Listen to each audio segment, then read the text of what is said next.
भागवत जी में वर्णन आता है 5 प्रकार के यज्ञ हर व्यक्ति को नित्य करना चाहिए। कितने प्रकार के यज्ञ? 5 प्रकार के यज्ञ। पहला यज्ञ, गौ ग्रास रोज निकालो। पहली रोटी किनके किनके घर में पहली रोटी गैया मैया को निकलती है? सबके घर में निकलती है। किनके किनके घर में गैया मैया है? हाथ ऊपर करो। है तो क्या जो सड़क में घूमती है वहां जाके ढूंढ ढूंढ के, भैया आज उस गली में गाय है, चलो भैया गाय को दे आए रोटी। कभी उस गली में आओ भैया वहां गाय है, वहां दे आओ। घर में गाय सबके होनी चाहिए। कुछ लोग कह रहे होंगे जगह नहीं है महाराज जी, कैसे करें? अभी अगर हम हाथ उठवा दे किनके किनके घर में 4 व्हीलर है, बुआ जी कितने हाथ उठेंगे? सबकी असलियत आ जाएगी सामने। हाँ, गाड़ी रखने के लिए जगह बन जाएगी, लेकिन गैया मैया को रखने के लिए जगह नहीं बनती है। होशियार समझते हो खुद को? कम से कम एक गौ माता को तो अवश्य रखो। इसलिए भैया आपसे एक आग्रह है, कुछ भी करो गौ सेवा अवश्य होनी चाहिए। तो पहली रोटी और अंतिम रोटी कुत्ते को। लेकिन आजकल उल्टा हो गया है। आजकल पता है क्या हो गया है? आजकल पतिदेव सुबह सुबह ऑफिस दुकान जाते हैं तो जल्दी जल्दी में पहली रोटी पति को खिला देते हैं। हाँ, और जब सब लोग खा लेते हैं, जब सब फुर्सत, तो आखिरी रोटी। और इसीलिए बुआ जी आजकल आप देख रहे हैं जितने सेठ हैं सब बेचारे गाय जैसे होते जा रहे, सीधे साधे। अब माताएं, हम नहीं कह रहे, आप कह रही हैं। हमें अभी 4 दिन और कथा सुनानी है। बोलो राधे राधे, और जोर से बोलो।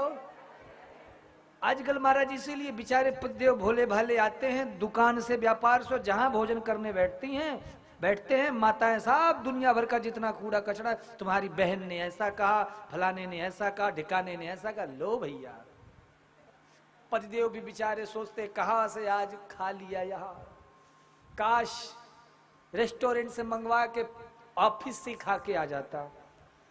तो ये तो हालत है।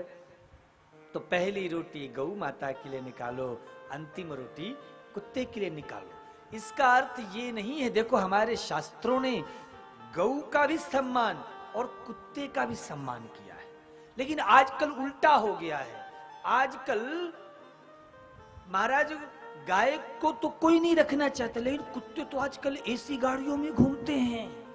हाँ महाराज, ऐसे ऐसे बिलायती कुत्ते, हम तो जगह जगह जाते हैं। अब बौद्ध वाले बेचारे, बौद्ध से जो बाहर नहीं निकले, उन्हें मैं आपको बता दूं भैया, ऐसे ऐसे कोई लंबा, कोई छोटा, कोई शेर जैसा, ऐसे ऐसे कुत्ते, और उनको बकायदे कपड़े भी पहनाते हैं, और उसको गोदी में लिए लिए घूमते हैं, माईसन माईसन माईसन। इसलिए भैया कुछ भी करो, गौ सेवा अवश्य करो। और एक बात कहूं आपको, एक बात बोलूं, बोलूं कि ना बोलूं? बोलूं? सच्चाई ये है कि जिस घर में गौ सेवा होती है उस घर में कभी पितृ दोष नहीं लगता है। कितनी बड़ी बात बताइए, लेकिन ताली कंजूसी वाली बजाई। आपके मतलब की बात नहीं थी इसलिए नहीं बजाई ताली। कौन रखेगा महाराज गाय की बात? अरे भाई 4 दिन से मैंने गौ माता के इसलिए कुछ कहा नहीं। हमने सोचा कि जिस दिन कृष्ण जन्म होगा उस दिन सब लोग जल्दी जल्दी आएंगे, तो वही उसी दिन बताएंगे। इसलिए कुछ भी करो, गौ सेवा सब लोग करो। आप कुछ नहीं कर। देखो एक बात और बता दूं, आजकल कई लोगों के मन में एक भ्रांति है कि गौ सेवा तो हम भी कर रहे हैं, और उस चक्कर में हम कैसी गाय रख लेते, बिलायती, वो विदेशी गाय, एचएफ, जर्सी। माता जी, उन्हें हम गाय की संज्ञा में, श्रेणी में नहीं रखते हैं। समझ रहे ना आप हमारी बात को? गाय कौन? जो हमारी भारतीय नस्ल की देसी गाय है, उन्हें गाय कहा जाता है। वो जो दूध देने वाली नहीं होती, वो जो जिनके सूर्य नाड़ी नहीं होती है, जिन गायों के सींग नहीं होती है, वो गाय श्रेष्ठ नहीं मानी गई है। वो गाय कौन सी गाय है? वो बिलायती गाय है, एचएफ। उस गाय का दूध दूध नहीं है, वो पानी है, वो कोई काम का नहीं है। जो भारतीय नस्ल की देसी गायें हैं उनकी सेवा करो, उन गायों को रखो। आ रही ना मेरी बात समझ में आपको? इसीलिए गौ सेवा प्रत्येक प्राणी को करना चाहिए।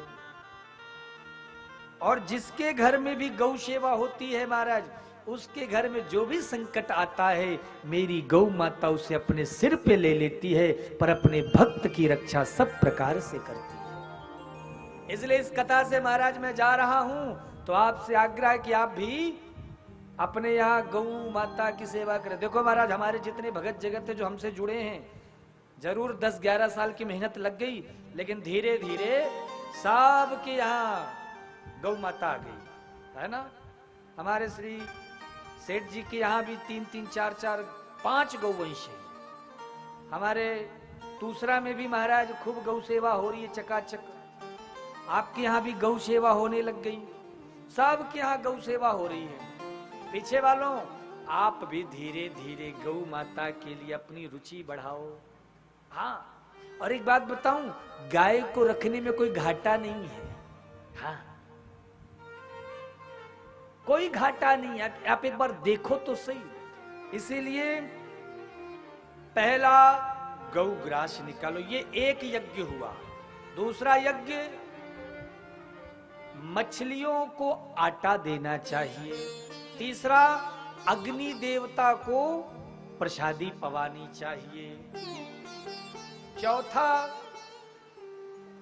पक्षियों को, ऊपर छत में बैठते हैं रहते हैं, वहां भी कुछ अन्न दे देना चाहिए। आजकल आपको सच बात बताऊं, यहां पुरानी माताएं बैठी, उनसे पूछिएगा, पहले जब कहीं जाओ तो कितनी चिड़िया पक्षियां सब रहती थी। आजकल आपको लगता नहीं है कि पक्षियों की संख्या कितनी कम होती जा रही है? आजकल तो महाराज पक्षियों की चहचहाहट ही खत्म हो गई है महाराज। हाँ,